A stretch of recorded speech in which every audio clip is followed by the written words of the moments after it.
I wonder if I'm the only reviewer who's not doing a review of this film in a suit and sunglasses. Nor do I have a neuralizer. But I do have a sonic screwdriver. It's better than a neuralizer. Does everything.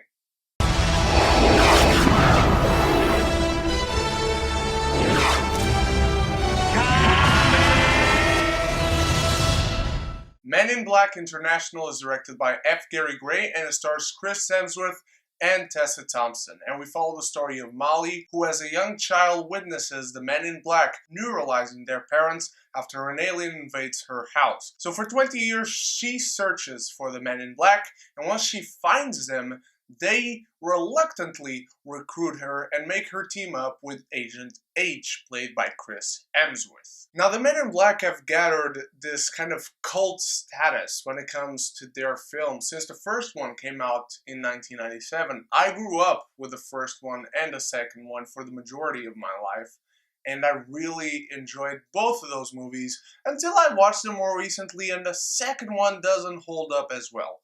I am kind of a fan of the third one, not gonna lie. It's not the best film, but I quite enjoy it because of the emotional overtones there are in it. But ever since the first one, they've stood out for being humorous, but also exploring this fresh universe. At least the first one does, not so much the other two. Men in Black International actually does explore and go more into this universe the most since the first one. This is the most I felt welcomed and entranced into the Men in Black universe. I felt like I was on an adventure with these two characters while they got to know each other. Another thing that made previous films stand out was the chemistry between Will Smith and Tommy Lee Jones. The funny guy and the deadpan face guy.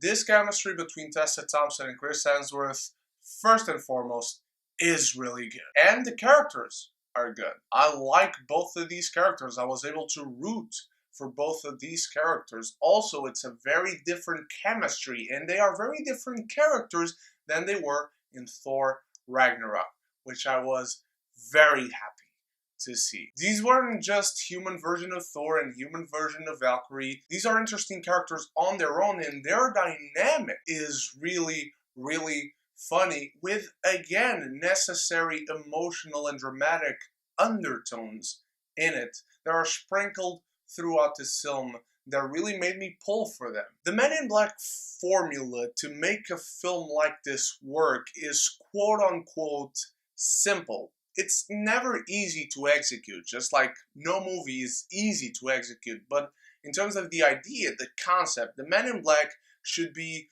a rather simple formula. Funny, sci-fi, aliens, put them together. It works in the first Men in Black. It works somewhat in the third one, not so much in the second one, but again, Men in Black International, for the most part, does it. And this is where I get to my negatives, because while it freshens up some of the concepts and some of the things that Men in Black can do well, it also does some of the same mistakes that previous movies did. The villains in this film are really bad. The actors are not good in it, despite some generally great direction by F. Gary Gray.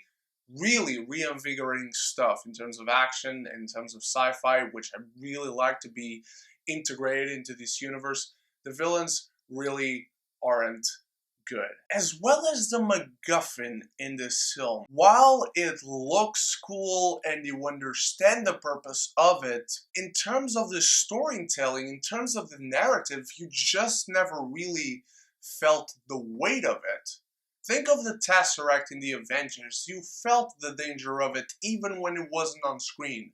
The thing that they need to deal with in this film, not so much. Also, it feels like the film takes turns and bigger curves to get to its destination, where there was a much faster road, and it just feels forced. Certain directions that this script takes that didn't feel earned, but rather forced. I also have to mention that the visual effects are subpar. Sometimes they're fantastic to look at. Other times you wonder if this film was picture locked in general. And I know I've mentioned the humor a lot thus far very positively, and when they're on, they are on. When the film hits its Men in Black engine, it's really funny. My biggest problem is that this film takes a while to get started, and I don't just mean the story, I mean being Men in Black.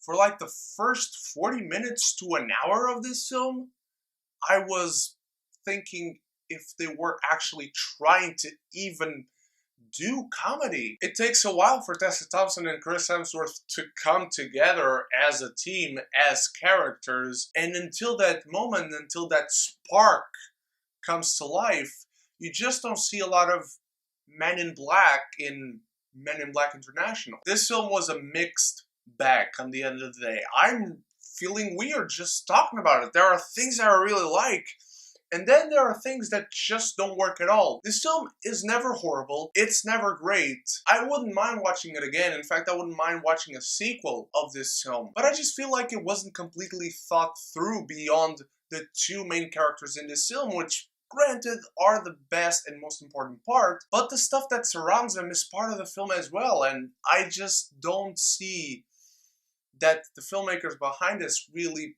paid attention to it. I'm giving Men in Black International a C. Guys, what did you think of Men in Black International? Let me know in the comments below, and let me know how you rank all 4 Men in Black movies. Thank you so much for watching. You guys are the best. I'll be back with more videos and reviews very, very soon. Can't wait to see you there, and I hope to see you there. So until then, stay beautiful and stay geeky. And if you haven't done so yet, click the subscribe button, click the bell, so you can be geeky. Unite!